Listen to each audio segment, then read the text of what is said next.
If somebody comes out and say, but it is better for bandits to kidnap people than to kill soldiers, that paying ransom to bandits is not bad. People like Sheikh Gumi, if Nigeria was an ideal society, it should not be walking freely on the street. I have no apology for this position. We all know the antecedents of El-Rufai when he was governor in Kaduna. He committed a lot of excesses, a lot. But should that give justification for not granting him bail? Should that give justification for moving him from court to court? Is this not akin to trying to silence the opposition? Fact check me.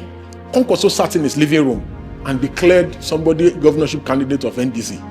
In his room. No crowd was gathered. It was only him and the guy. He said, this is the next governor. This is the candidate of... Is that how to deepen internal democracy? Is that how to rescue Nigeria from Tinubu? These are the people that are coming to rescue Nigeria from Tinubu. Look at my friend Aisha Yesufu. It appears she's being sidelined now. She's about to be sidelined in ADC, in NDC. But let me tell you, she's a sacrificial person. I can predict her. She will stick in with the party and not leave. She will sacrifice her senatorial ambition just for Peter Obi. But can Peter Obi do that for her? Never. He will never. He will leave. If Goodluck Jonathan truly enters the race, we will now have 6 major southern candidates running against one northerner. The only people that Tinubu is afraid of in this election is northern Nigeria. He knows that the south is already done and dusted. Even right now that Goodluck Jonathan has not entered the race, Tinubu is still afraid of northern Nigeria. If they have a way, they'll make sure that ATIKU is not on the ballot. And if you follow the trend of the last election, ATIKU's votes, they purely came from the north. Majority of ATIKU's votes came from the north. And even at that, they massively rigged ATIKU in the last election. Massively. Go ask around. Ask people that were at the election venues. You are VDM's lawyer. You are Sowore's ally here. If you had to choose one man to hand the activist movement to in the nearest future, who will it be? All right. Welcome to Naija Unfiltered, a SYMFONI podcast. Thank you. And our guest today is a lawyer, a comrade, and a human rights activist, Deji Adeyanju. Thank you. Good to have you. Thank you so much, my brother. Nice to be here. So sorry we had to be postponing this encounter, but finally here. Thank you. Thank you very much. They say better late than never. Indeed. All right, there is so much outcry among Nigerians about the cost of fuel, selling at 1,350 plus. Poverty is at a record high, heightened insecurity everywhere. Let's have your thoughts on the state of the nation. Is this government failing? Yes, you see, the signs were always there, and we kept warning Nigerians about it. When they said they wanted to stop importation of fuel and they wanted to give Dangote a loan, the opportunity for him to be catering for all the fuel needs of Nigerians, many of us cried. People said, we're jealous of Dangote, that we should go and set up our own refinery, that Dangote is a good man, blah, blah, blah, blah, blah, blah, blah. Immediately, the issue with Russia, with the US and Iran started. Same day or 2 days later, he hiked cost of oil. And the reason he gave was that because of the war. You can say how unreasonable that can be. This is somebody that buys crude in Naira, produces the fuel in Ibejuleki. The place where he's producing the fuel is free trade zone. He's not paying any tax. Just ripping off the country. This is capitalism to the extreme. There can be no justification that something that is here, the manpower is here. Nigeria has one of the cheapest labor in the world. So how did he arrive at 1,300 and something, 1,004? Nigerians should be asking the right questions, but Nigerians are not asking the right questions. And the government, because any society where people are not allowed to freely compete economically, even our constitution is very explicit and clear on this, that at no material time must anybody be given economic power above others. It's in chapter 2 of our constitution. But Dangote has been given the unfair, unnecessary advantage. The only reason for this is that you will now say that maybe because we have an Emilocon president, Dangote is also his own Emilocon for his own economic benefits, because you can't justify it. If fuel from Argentina, from abroad, importing is cheaper than fuel that is produced in Ibejuleki, then we have a fundamental problem at our hands, and we need to ask questions. So our criticism of the bastardization of our economy is not based on because of hate for anyone. It's because of national interest, because we are directly and indirectly affected by the indices, the economic indices, and you know that Nigeria is a consumer nation. Almost everything we use is inclined on fuel because we do not produce anything. The cost of even transporting crops from the farm to the city, from the hinterlands, they are determined by price of fuel. So these are the issues that there is no justification for the hike in petroleum products, considering the fact that the critical sector of the refinery, the local refinery in Ibejuleki, the critical sectors are dominant in Nigeria. The issues around productions are here in Nigeria. So if people in the neighboring countries pay for more, Nigerians should not pay for more. Nigerians should not be at the receiving end of Dangote paying back his loan, the loan that he took to build the refinery. And if it is not for greed, he can still sell fuel. I have said it time and time again that Dangote can sell fuel at 700 naira, and I've done the arithmetic that he can sell fuel at 700 naira and still make so much profit and still be able to pay his debts. But there are those who argue that Nigeria sells the cheapest fuel within the West African sub-region. What's the argument on that? Yes, so if you look at our income per capita, and if you look at our the revenue that the citizens generate, for instance, go to Accra, go and see the minimum wage in Accra. What can the minimum wage in Accra buy? Then what can the minimum wage in Nigeria buy? The minimum wage in Nigeria, can it fill up the tank of a car? It cannot. So what many of these people that tell half truths do is that they tell half truths that favor their narrative, favor their selfish interest. If you want to discuss the economics of any nation, you must put into consideration all the vital indices that determine the scale for citizens to live, thrive, and survive. The reasons why Nigerians are struggling and can hardly thrive and survive is because in fact, the West African CFA is now almost 3 times as strong as the Naira. The Naira is at its weakest since independence. And so our currency can simply not buy anything. Our currency can simply not buy anything again. All right, let's look at, do we blame Dangote? Dangote is a businessman, how to make profit. We have 4 refineries. None of them is working.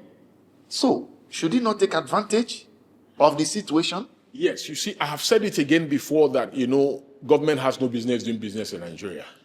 The refineries are not working there and they will never work. The turnaround maintenance thing in the refinery is just an opportunity to create money and get money for the boys.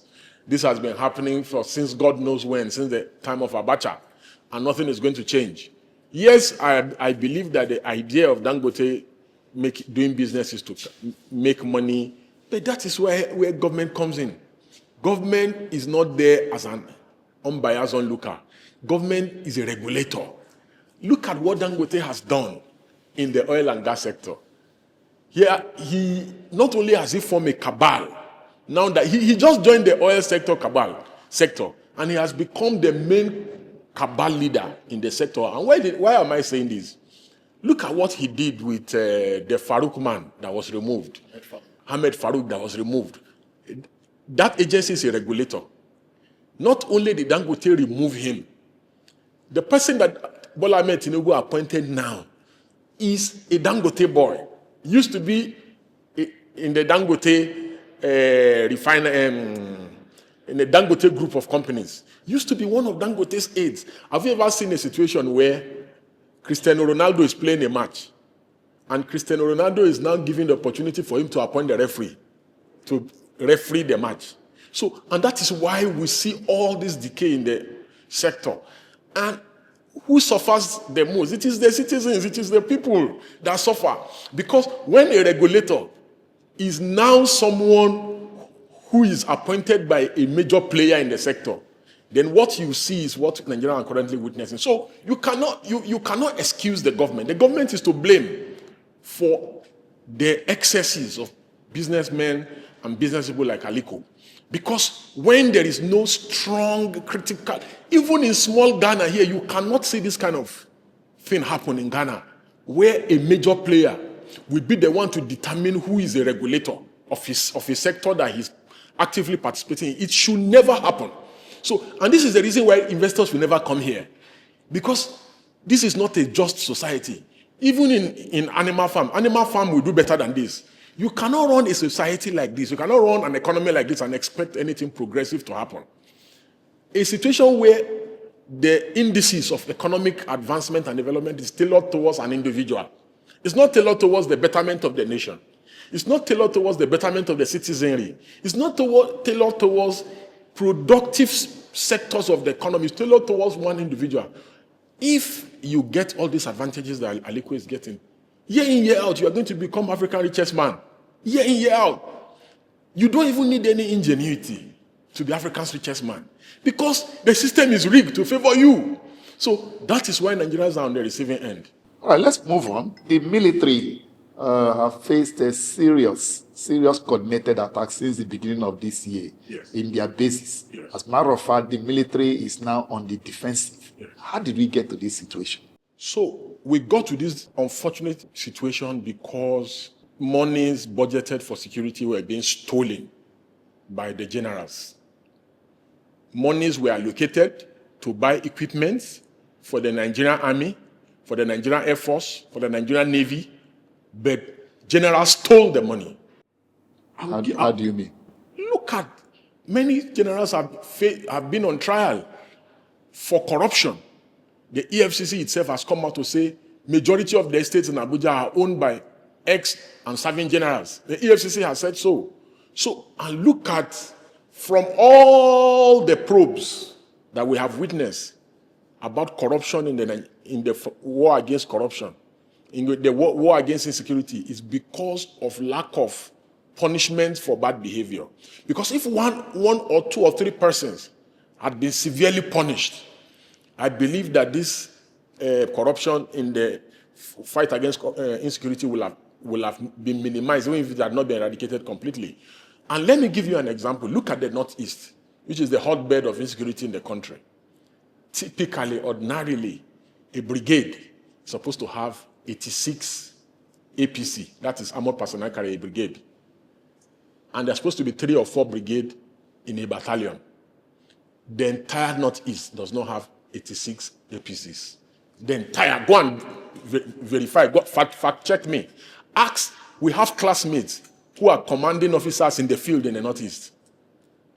So what they have is a situation where they will now improvise all these soft vehicles like Hiluxes. They will not make the Hilux armored or half armored. They will now give it to a commanding officer that he should lead troops. Should lead troops to go and fight Boko Haram. So you will now find, look at these special forces soldiers that were trained in Russia, Belarus, our finest, killed on the front line by a bullet from a pistol by Boko Haram.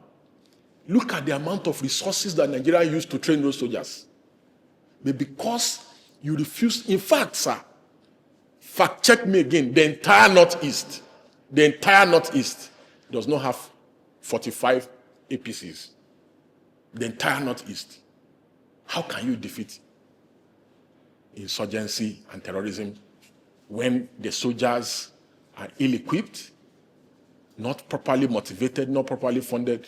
Look at even some of these soldiers that are now facing trial at the General Court Martial on the alleged coup. Many of those soldiers, those are commanding officers of many of the hotbeds in the Northeast.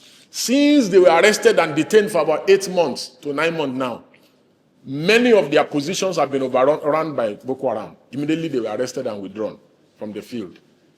What is government doing to end insecurity in Nigeria? Ours is a nation where before the hotbed of insecurity was the Northeast. Now it is almost nationwide.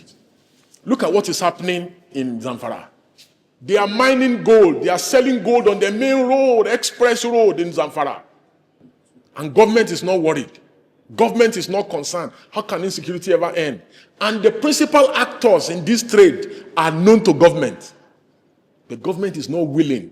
Government is unable. Government fails to do anything. Why do you think government is unwilling or do not have the political will to go after even the ones that UAE gave us their names? Yes. So what I think is, I'm inclined to agree with General Tinubu Adeyanju that they colluded with the armed bandits to kill innocent Nigerians. I believe that insecurity has become one of the most lucrative business in Nigeria. And if you look at that Kogi State General that was killed, General Lee, I think so, they said many things. He was warned severally to stop trying to crush Boko Haram. That's Colonel Ali? Yes. That he was warned severally because that was someone that was really after eradicating Boko Haram. But they took him out. Because some people are somewhere making so much money with insecurity in the country. And I believe that government is complicit. Because if there is no way you can tell me that government is not complicit when they are selling gold on the main road in Zamfara. It's impossible. They look at the way these terrorists move freely, unchallenged all over the country. You cannot tell me this is a government that has army, air force, navy, ground troops, many divisions, prison. You tell me we have one of the best trained army in the world. One of the best trained. Nigerian soldiers have gone all over the world and have excelled at ground battles. And you tell me that we cannot defeat these people? I refuse to believe same. Let's look at what's happening in Oyo State. We celebrated Children's Day 2 days ago, and we know that over 30 children are still in captivity, some of them as young as 2 years, 3 years. Government is not bold enough to say this is what we want to do.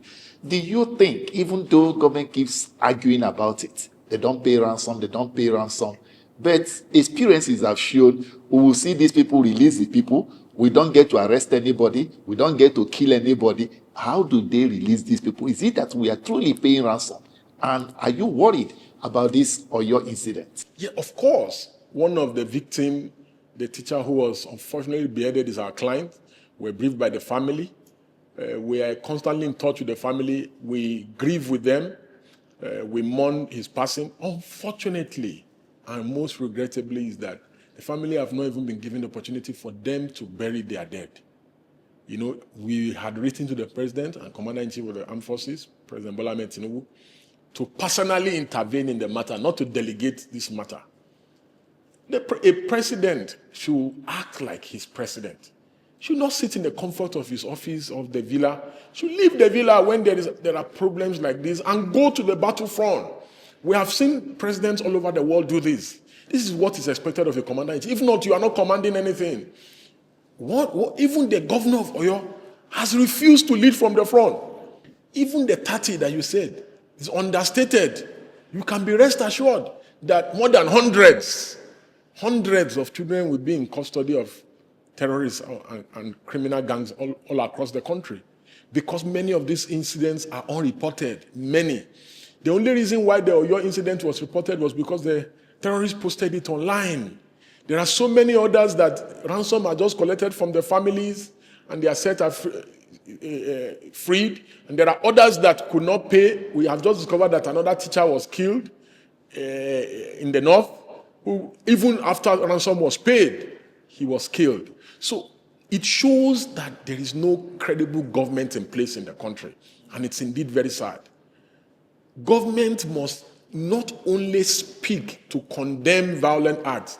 Government must be seen to be proactive, to go after those who are perpetrating these violent acts and bring them to book. That is the only way that the citizens will feel safe. Most Nigerians can no longer even travel by road. That is how bad it is. Two of the greatest fear of every Nigerian today is to be kidnapped. The second is to be gunned down by the police. These are two of the greatest fears of every Nigerian.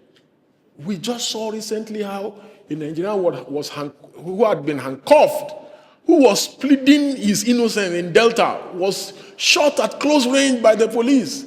Then another police officer had just threatened on a viral video that if anybody records him, he's going to shoot and kill the person. So these are the two greatest fears of every Nigerian. Number one, that may they not be kidnapped. So when Nigerians make that prayer, that may Nigeria not happen to you, these are the things that Nigerians are praying against. That may they not be victims of kidnap, and may they not be gunned down by the police.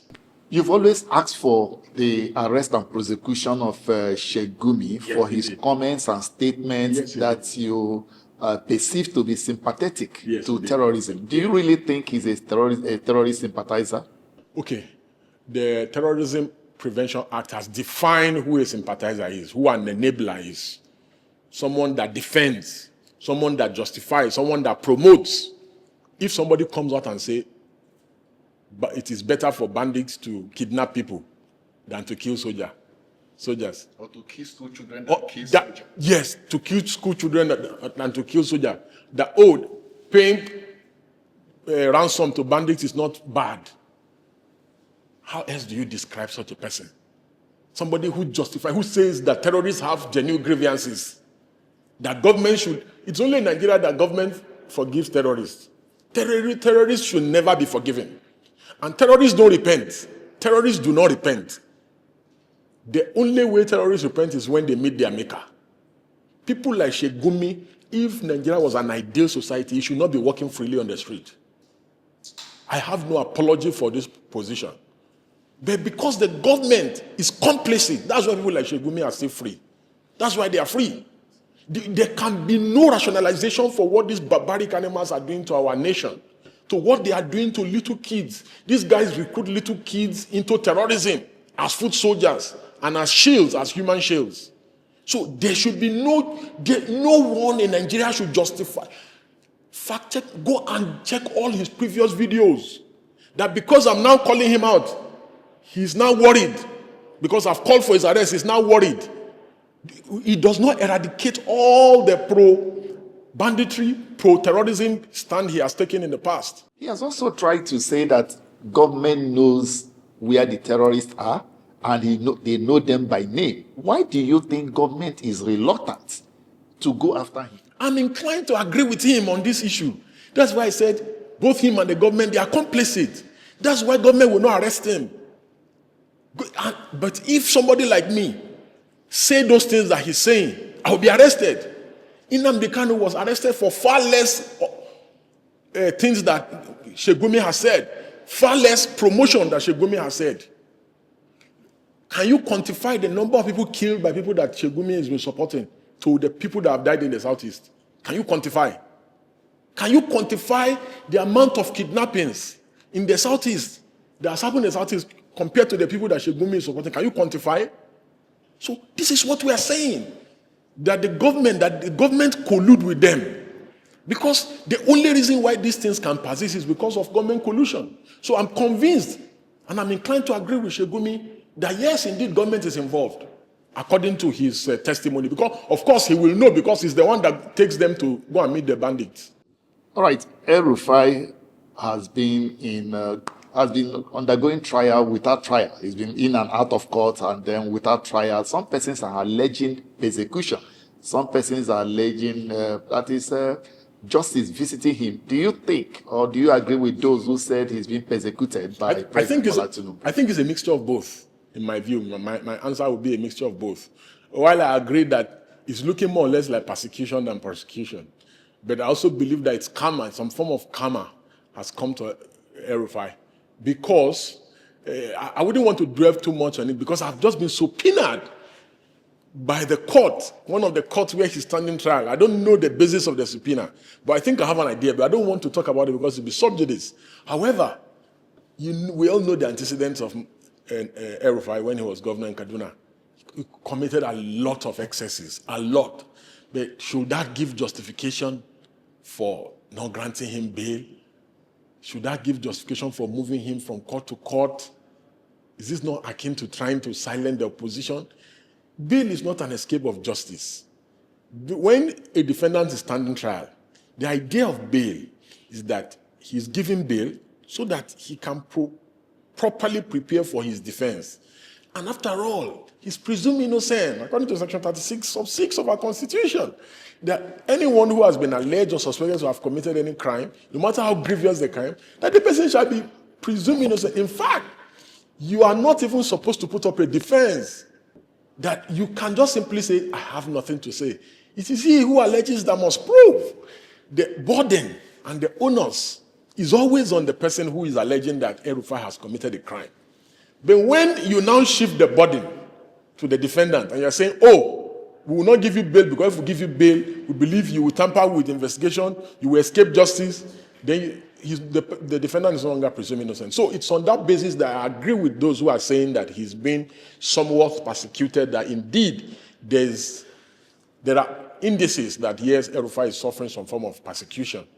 But again, many people will say that El-Rufai will have done worse if he was the one in the position to do so, because we have seen his antecedent, and there are others who will also additionally say that even if El-Rufai is given another opportunity, he will do worse than he did as governor in Kaduna by persecuting those who he considers to be critics and enemies, political enemies. Many Nigerians have said that this 10th assembly is the worst assembly that Nigeria has seen since the inception of our Fourth Republic in 1999, and that everything the president wants, including the Electoral Act with its flaws. How did we come to this point? Yes, because when you have people like Akpabio, what are you expecting? You definitely, if the president asks Akpabio to jump, Akpabio will say, how high? Should I jump, and when I'm coming down, should I land with my head? How do you want me to land? That's the kind of National Assembly you have. Under that one, we knew it was a rubber stamp. Now, under this one, there's no even stamp. It's the president that decides. So, and he opened his mouth and said that whatever the president wants, that's what they will do. Have you ever seen any legislation in the world that is as hopeless as that? Truly, truly, truly very sad indeed. But again, we got here because people who do not merit to be leaders are made leaders.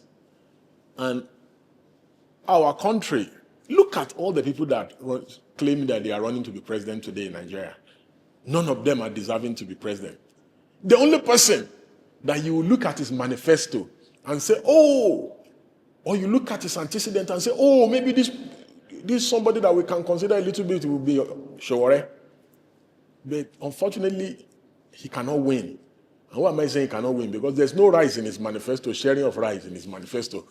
If there was sharing of rice in his manifesto, or he was a former governor that has stolen, or he had held one powerful position, Nigerians like big name, big men, wearing big attires, moving around with so many aides, and Nigerians also like deceivers. So Sowore is too raw with the truth. Nigerians don't like people that will speak the truth, say the truth, stand by the truth. Nigerians like their thieving politicians and their deceivers and their stomach infrastructure people. Sowore does not have any of that to offer or to share to anybody. All he has is a blueprint that can help the country. Nigerians are not interested in that. So it's unfortunate that look at the caliber of people that say they are running for public office.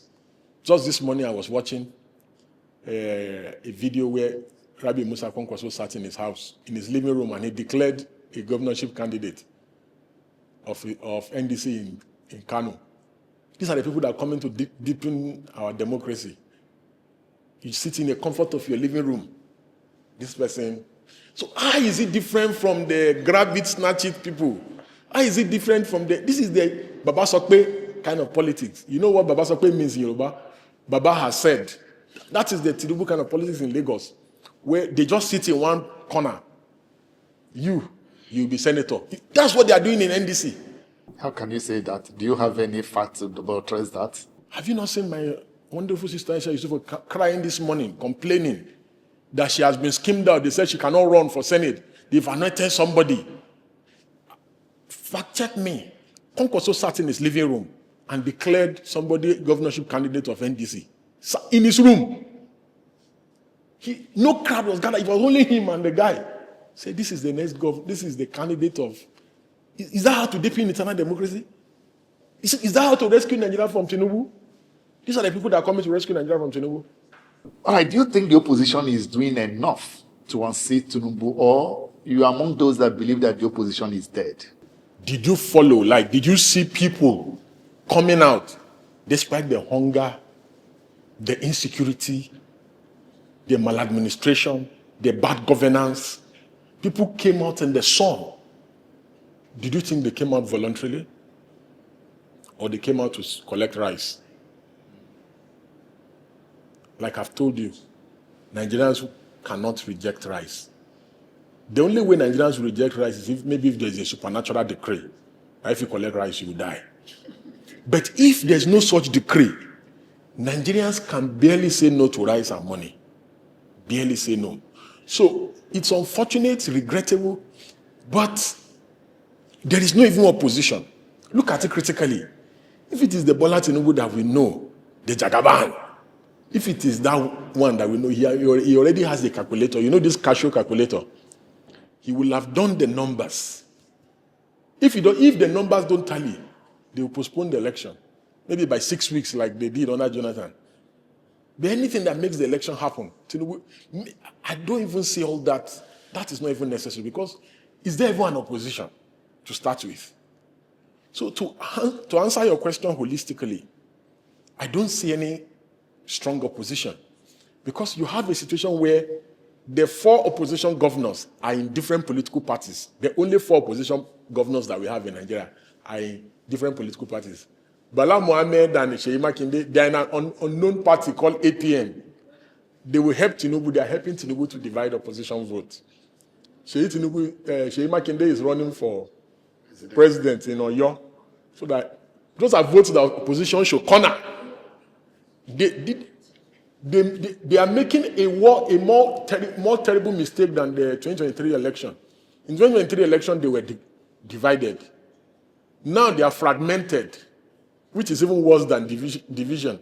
Now, you now have Adeleke in Accord also working, because if you are in Accord, you are not in the main opposition political party. You are in Accord, it simply means you are also going to work for Tinubu. Then you have an Alex Oti that practically campaigns for Tinubu in Labour Party. Then you have an ATIKU in ADC with the critical northern opposition elements and some few southern opposition elements with him. Then you have a Peter Obi in NDC with Kwankwaso, who is regarded as a Kano-based politician. So you have fragmented opposition people that should be in one pot. The opposition was weak, even when they were all in ADC. Somebody now put a knife to divide them. After their division, they were divided into ADC and NDC. Then they said, no, the division is not enough. Let's further divide it and let others also go to APM.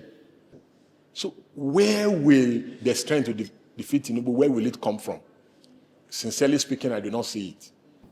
You allege that Peter Obi is working for Tinubu's re-election. Yes. What are the things you saw that made you came to that conclusion? Yes, in 2023, I suspected that there is no possible way that he could have left the main opposition political party and go to, on his own, solo, to go and form another political party or join another political party and defeat an incumbent party, political party, which was the APC as then.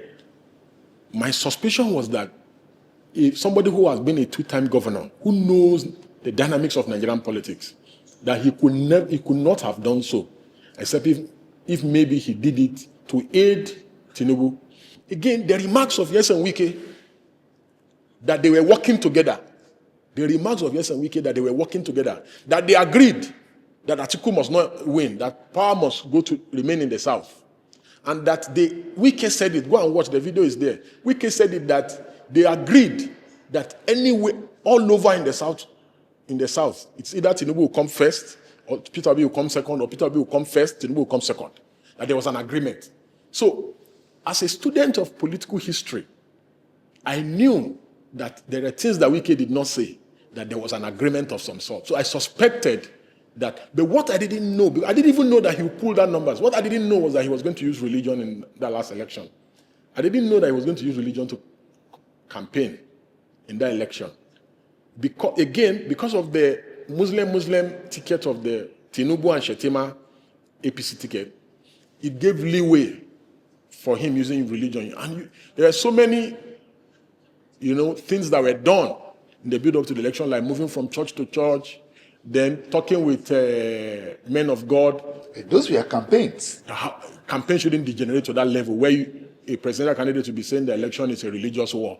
It should never get to that point. Because whenever campaign degenerates to that level, we are setting an evil and a bad precedence in the country. And somebody will come one day and move from mosque to campaign. It does happen. People do it. Even when just as we don't get to hear about it, but it happens. Even when people do it, you don't see frontline major politicians moving from mosque to mosque like the way Peter Obi did in the last election. It is wrong. We must not encourage it. We must not leave it as a legacy. Neither must we encourage our children to do the same. Because when you do it, you divide the nation. You divide the nation along religious, ethnic, and political. We saw during the last election where Reverend Fathers were saying that any member of their church that does not vote Peter Obi, that they will excommunicate the person. That was taking politics too far. Yes, APC, we will blame APC that APC was the one that was responsible by feeding the Muslim ticket. They annoyed the church. We will blame them. However, even them that did the Muslim ticket, they did not move from mosque to mosque campaigning. That is why I suspected that he worked for Tinubu in that election to divide and check it. All the votes he took in the last election were the original votes of PDP. Now that the opposition is at its weakest, Tinubu then was an outsider. Many people who were close to Buhari said in that 2023 election, Buhari worked with ATIKU, his fellow northern brother. We worked with him to undermine Tinubu. Tinubu came as an outsider to win that election. Tinubu is now in the villa. He's the president. There's no Emefiele to do Naira redesign. There's no church, take back your country. It's not going to happen like in the last election. There's no, this election is a religious war. It's not going to happen in this election. Because now, many people have come to realize that this Tinubu is like he doesn't even have religion. Because the fear then was that if he comes, you Islamize the country. And he's coming with Shetima. People were afraid. Now, the dynamics have changed. Peter has gone to pick Kwankwaso. Let's see whether the ticket between him and Kwankwaso, let's see whether it can even secure them a second position in the coming election. So, right now, I'm of the view that anyone that agrees, both Bala Mohammed, Sheyi Makinde, Adeleke, the dancing governor, Oti, Peter himself, ATIKU, I believe that all these people are working for Tinubu. Because there is no basis. There is no basis for dividing a weak opposition. If a divided opposition in 2023 could not defeat Tinubu, an outsider, is it now that it will defeat? Because maybe if I'm not making sense, maybe you should tell me. If a weak opposition could not divide an outsider, is it now that he's in charge that they will defeat him? Does it make any sense for the division? Somebody said, it was Obasanjo. Some people were on the internet were saying it was Obasanjo that advised them that they should leave the ADC. I said, Obasanjo, how? How does that make sense? That anybody will advise you to leave a weak opposition to go and form another opposition, and you will listen to such a person? How is that possible? I refuse to believe that Obasanjo will make such an advice. Because these are supposed to be astute politicians. These are people that know the country. It's just like for anybody saying that it is possible for me to win an election in Kogi where they are sharing rice and they are sharing money at a polling unit. And somebody is telling you that me, Deji Adeyanju, I can win an election there. It's not possible. It's not possible. So the ability for us to see the truth and tell ourselves the truth is what makes us truthful people. You have consistently maintained that the opposition is weak and cannot defeat Tinubu. Yes. But is there a scenario where you foresee the likelihood of defeating Tinubu among the present candidates? Yes. And if let's have your honest assessment among these candidates, the scenario, and among these candidates, who you think can pull that surprise? So, if Goodluck Jonathan truly enters the race, which I know he will not, because I know Goodluck Jonathan, he will not enter the race. If Goodluck Jonathan truly enters the race, we will now have 6 major southern candidates running against one northerner. The only people that Tinubu is afraid of in this election is northern Nigeria. He knows that the south is already done and dusted. Even right now that Goodluck Jonathan has not entered the race, Tinubu is still afraid of northern Nigeria. If they have a way, they'll make sure that ATIKU is not on the ballot.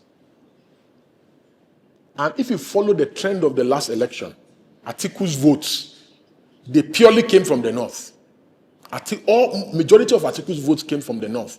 And even at that, they massively rigged ATIKU in the last election. Massively.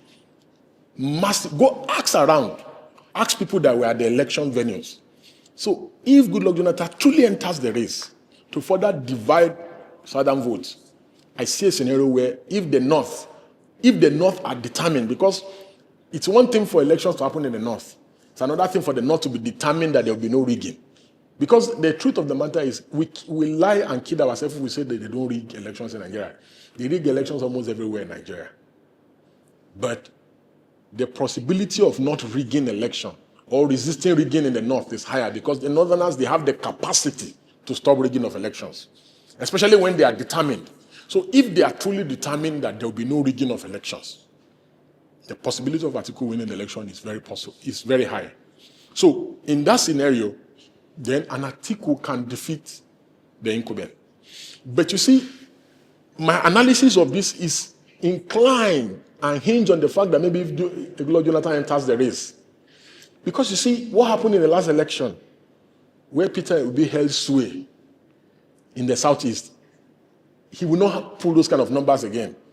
Because if you as a student of political history, if you keenly observe the APC primaries, you will discover that for the first time since the Fourth Republic, we're having a situation where we now have the incumbent government political party has almost 32 governors. 32 governors. It has never happened before. And the other 4 governors are working for the president, directly or indirectly, whether you and I can prove it or not. Because if they are not working, look at the comment of Alex Otti severally. Look at the comment of Adeleke severally. Adeleke even said that they've approved Tinubu as their candidate in accord.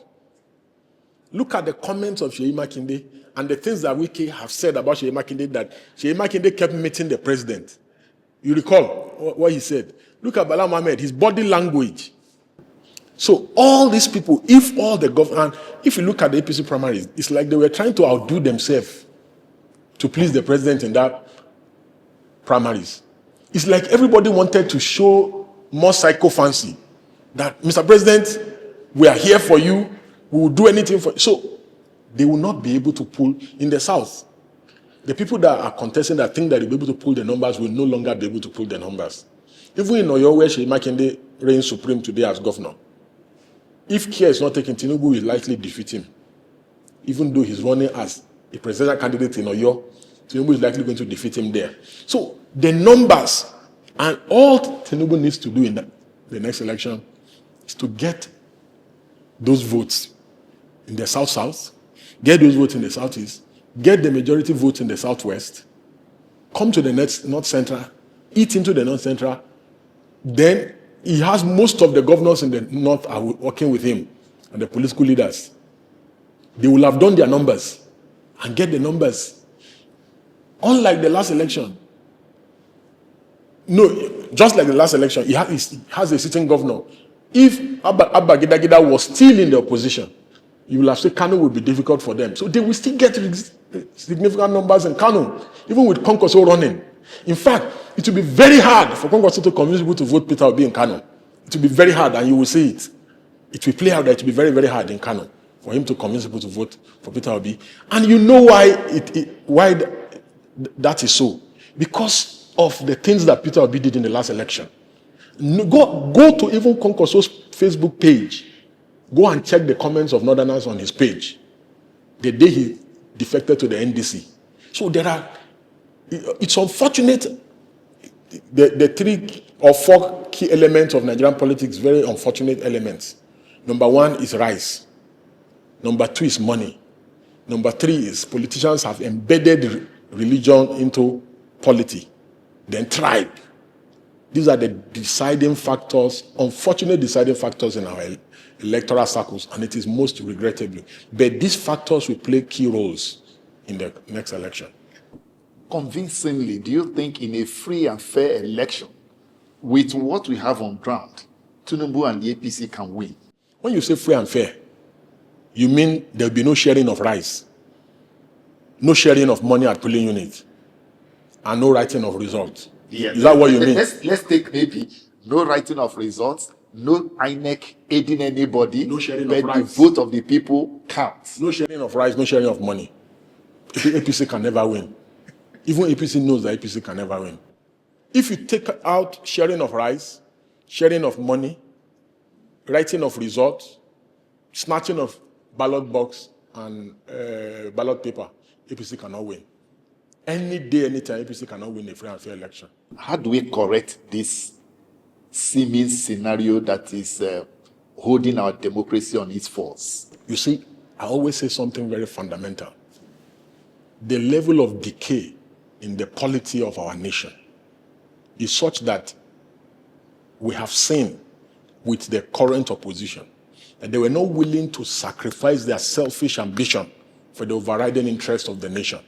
Imagine a scenario where, with all the insecurity that we are facing, that ATIKU was willing to let go of his ambition. That Peter Obi was willing to let go of his ambition for another neutral person. Because the truth of the matter is that ATIKU will never step down for Peter. He will never, with what Peter did to him during the last election. Peter was at his declaration to run for president in 2023. He left him at that declaration, then went to go and left and went to the Labour Party. If you were in ATIKU's shoe, will you step down for him? Definitely he will not. But if they all come together with David Mark and say, see, 2 of you cannot run. We just want to defeat this man. If this man wins another term, he may likely do a 3rd term. They say all the issues, and 2 of them said, for the interest of the nation, I step down my nation, we allow a neutral person to run. Believe me, the opposition will have been in a place to defeat Tinubu. But because of personal interest and greed, this guy, all they care about is themselves. Look at ATIKU, for example. ATIKU has been running since only God knows when. Look at Peter. All he cares about is himself. Look at that last election in Rivers. You recall that he went to Rivers when he was romancing Wike, and he went to go and tell Wike, he said it publicly that all he cares about is he should leave national for him. He was willing to sacrifice the people, his foot soldiers in Rivers, that PDP should take Rivers, but that they should just leave. What kind of a politician would do that? What kind of a all you think about is yourself. All he keeps shouting is, I must be on the ballot, give me a ticket. It can never always be about you. Same thing with ATIKU. Always about them, not about the nation. All this desperation to get to power is not to service. It's not for service. So that when they get there, they can stockpile money in their banks so that they can develop their bank, so that they can open an SPV that they'll be using to do contracts. It's not about, because if somebody sits in his living room and declares a governorship candidate in his room, in his living room, that's the person that's coming to change Nigeria. Tinubu is bad, too bad. Are these the options that we're thinking will come and correct the ills of Tinubu? Certainly not. Certainly not. So where will we get the people? Your friend. Have I not given you an instance that Sowore would be a better option? Yes, you said so, but you have also told him that he cannot go it all alone. That he should I said join Nigeria. the opposition party. Listen, okay, if ATIKU had sacrificed his greed for political power.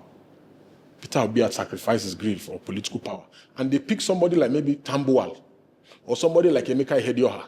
Say, all of us, we have refused to be selfish. We have jettisoned our personal ambition and greed. We want to defeat this man. If you truly love your nation, must you be the president? If the love for the nation is true, must you be the president? Don't you love your nation? Don't I love my nation? Why don't I want to be president? If I see a good candidate, will I not support the good candidate? If I know that this candidate can defeat Tinubu, will you not support if you know? But why must it be you? Why must it be you?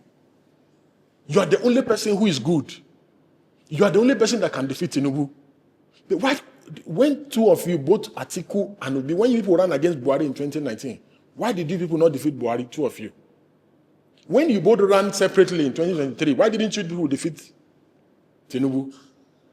Running again, separately again, with other people now fragmented, you people think you can defeat the man that is now in power? So these are the dynamics of politics. And the irreducibles, when we are faced with tough political decisions like this, is that people must be willing to make sacrifices for the overall interest of the country. Look at my friend Aisha Yesufu. It appears she's been sidelined now. She's about to be sidelined in ADC, in NDC. But let me tell you, she's a sacrificial person. I can predict her. She will stick with the party and not leave. She will sacrifice her senatorial ambition just for Peter Obi. But can Peter Obi do that for her? Never. He will never. He will leave. That is how you know selfish and greedy politicians. Will ATIKU do that for his follower? No, he will not. ATIKU will defect. So these are greedy people. They are not For you to be a good leader, you must be a sacrificial person. For you to be a good leader, two things that you need to be a good leader in any society.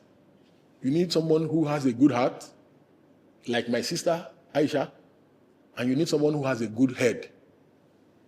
Unfortunately, in Nigeria, you have a paradox of the two lacks. We have people who do not have a good head to start with, and they also do not have a good heart. So Nigeria is already playing you 2-0. So majority of the leaders don't have a good head and they don't have a good heart. All they care about is self.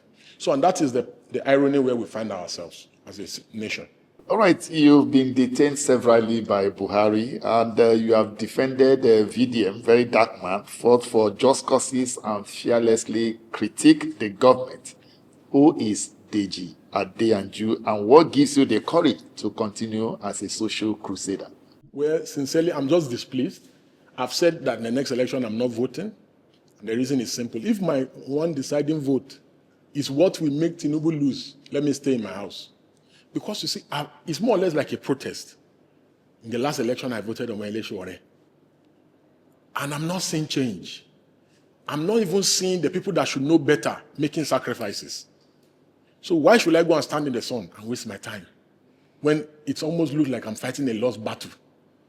I'm disillusioned, I'm disappointed that the things we fought for many decades ago are still the same subject matter. I'll describe myself as someone who is just displeased with the system, who is just angry with the system, who is reacting. I'm very reactionary. Because when I see something, like when I watched the APC primary, I was so furious. That was the day I said I'm not voting in the next election. Because I'm like, why are these people still coming out? Is it that they are not feeling the insecurity? Is it that they are not feeling the maladministration? Is it that we are the only ones in this country? I was asking myself, what could be the motivation for this coming out? How much did they mobilize? What was shared or what was promised to be shared? So it's a situation where you are living in the same country where people are being beheaded and others are telling you that, no, this is the best government after sliced bread. So I'm conflicted about majority of the struggles we have fought for, about the sacrifices we have made. And the reason why people are bastardizing our democracy is because these are people that have never made any sacrifice. That's why Akpabio can be doing the things he's saying. And those guys in the National Assembly, they've never slept in a cell for one day before. So they don't understand what freedom means. Because when you talk about freedoms and the democratic ideals that have been written in our constitution, they are not just mere words. They are concepts that affect daily living and daily life of citizens. So it's until you look at the people going to be legislators, people that go there to go and struggle for contracts, people that go there to go and blackmail people, people that go there to go and look for money for constituency projects. Are you in National Assembly to be doing constituency project? Is that the reason why you are in National Assembly? You're in National Assembly to go and legislate. There are many of our legislators that cannot even do a draft of a bill, proposed bill, first draft, not to talk more final copy. So we have reduced the bar in terms of leadership, prerequisites, and accomplishments. Look at, you ask somebody, what is your job? What is your profession? You say politician. Is politics a job? Is politics a job, for God's sake? How can anybody say politics is a job? And any society where people are saying their profession is politics, you expect them not to steal. You expect them not to loot. You expect them to work for the people.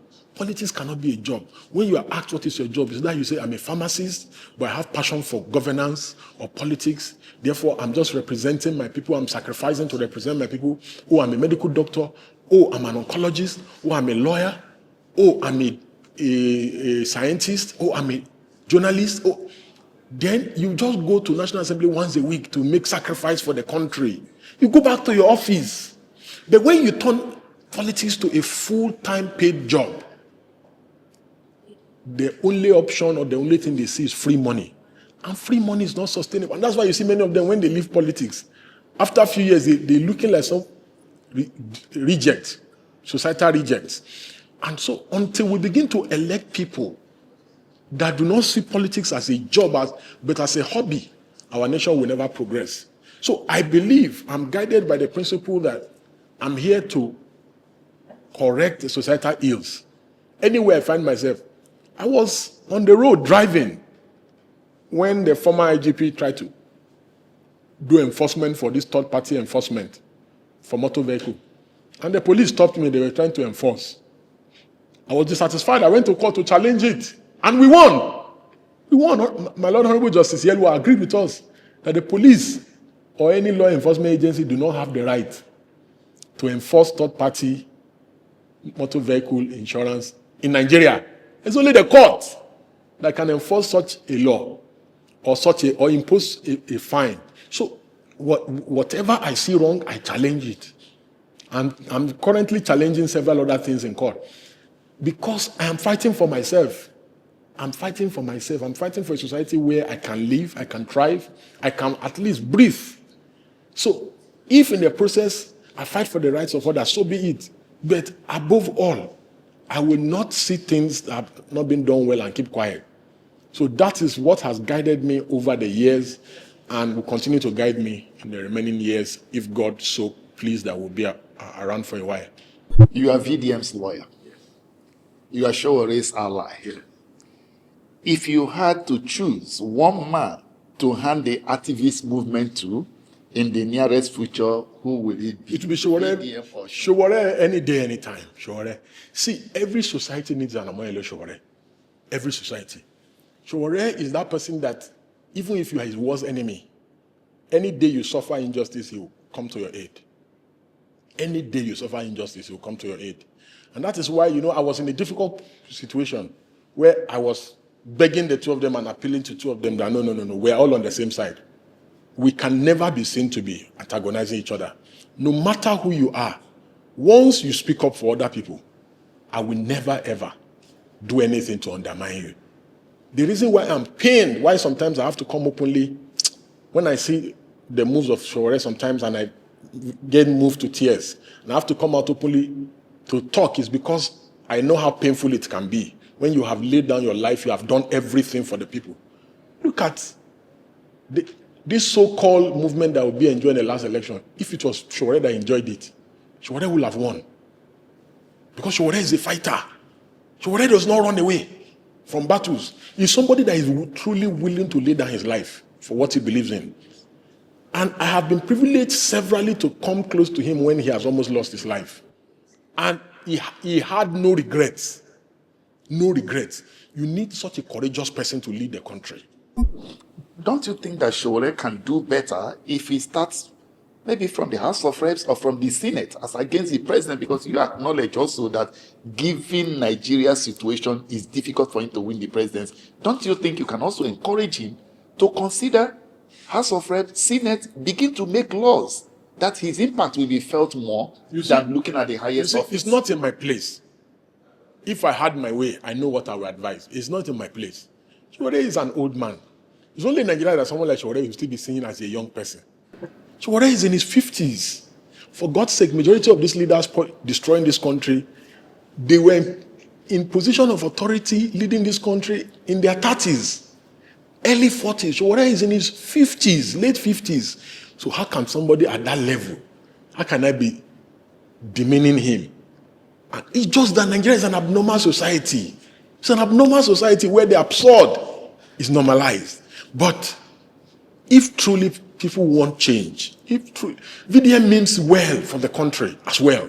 He's somebody who is genuinely passionate about the country. He wants things to work, and you have to give it to him any day, any time as well. That if given the opportunity, people like that will excel. But Nigerians don't take people like that serious. Nigerians prefer to take the big thieves in the country serious.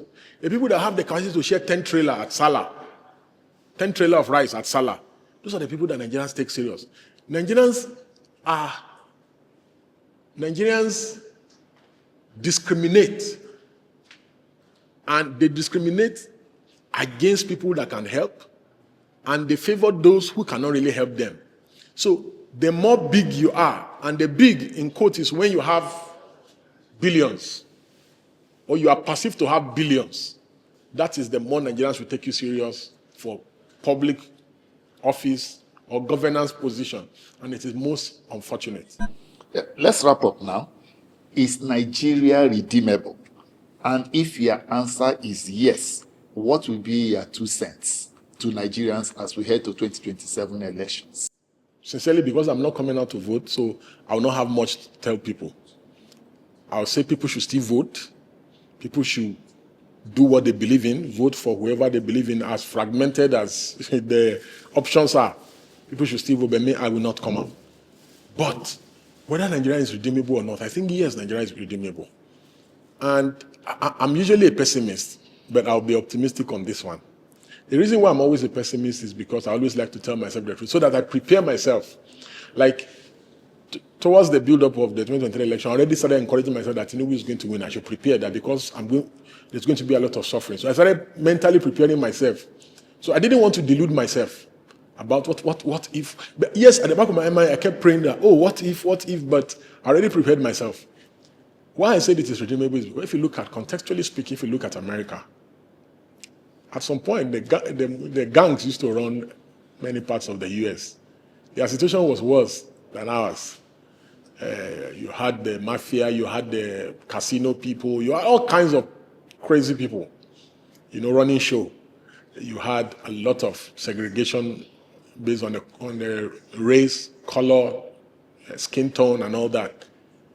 And this was not like 300 years ago. This was just this was just in the 90s. You understand? So, and look at what America is today. A black man became president of the U.S. Look at the kind of technological advancement. Look at if you commit a crime, within 24 hours in America, you'll be arrested. Before, crime was normal. People can't even dare speak up, because if you speak up, the gangs and the mafias will come after you and they will assassinate you. So, but America put systems in place like witness protection, rule of law, and so many other things. So I don't think we should completely give up on the country. I sincerely think that what we can do is to prepare the next generation. Because yes, there are a lot of blicks and a lot of negatives happening in the country. But we must still, and to change every society, all you need is just a critical mass. You don't need everybody, just a few people, and that their heart and their head is right. Then you can actually fix things. So I wouldn't give up entirely on the country. Yes, I know that it can be extremely, extremely frustrating out here, but I want people to still persevere, to not give up, to keep believing that yes, the needful can still be done. I believe that if we get elections right, that every other thing will fall in line. Because all we need is one right leader. We have seen nations that have done it. Singapore has done it, and several other countries, Malaysia, several other countries that were like us, third world. Like I usually say, Nigeria is not underdeveloping. Nigeria is not developed. There is no state in Nigeria that is developed. No state, not even Lagos. Because when you travel, you realize, that's why when somebody say, oh, I want to be president of Nigeria. Nigeria is 774 local government. You were governor of 21 local government. You couldn't even, the state is still like a glorified dustbin. And you want to now develop 774 local governments when you could not develop 21 local government. So we must look for people that can really develop Nigeria. Not politicians, not people just trying to occupy an office. Buhari just wanted to be president. Tinubu just wanted to be president. That's why he said the Miloko. You understand? We must look for people that want to. And in my view, I believe that younger people have a temerity, they have the will, and they have the brazenness. You need somebody that is brazen, that will come, and people will now pay for what they have done to this country. There must be repercussion for bad behavior.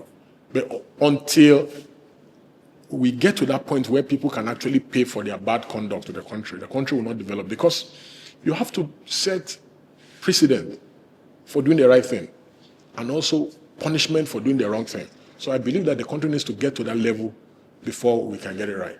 Thank you very much. Thank you so much. Pleasure having you. The pleasure is all. Thank you.